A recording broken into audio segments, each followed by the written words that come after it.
पुराण समय रे देवता और असुर माने अमृत पाई समुद्र मंथन करने को निष्पत्ति नेले। अमृत पीले केही मरिबे नाही। सेमाने मंदार पर्वत को मंथन दंड और नागराज वासुकी को दौड़ी भावरे व्यवहार कले। भगवान विष्णु कईंछ रूपरे पर्वत को धरिले।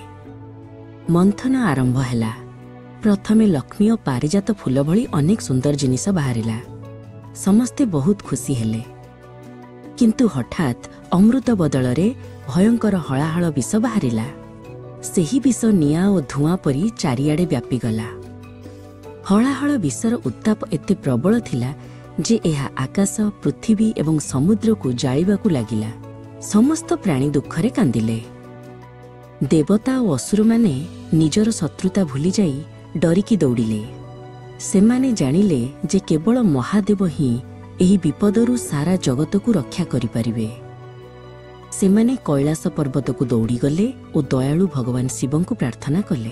शिव सेठारे गभीर ध्यान रे बसिथिले। भगवान शिव समस्तंकर कांद सुनिले। जगत को रक्षा करिबा पई सेही मारात्मक विष पीबाकू से निष्पत्ति नेले।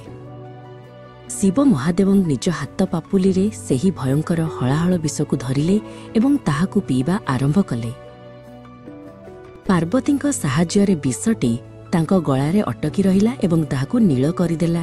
एहीपरि भावरे शिव नीलकंठ नामरे परिचित हेले एवं जगत को बंचाइले।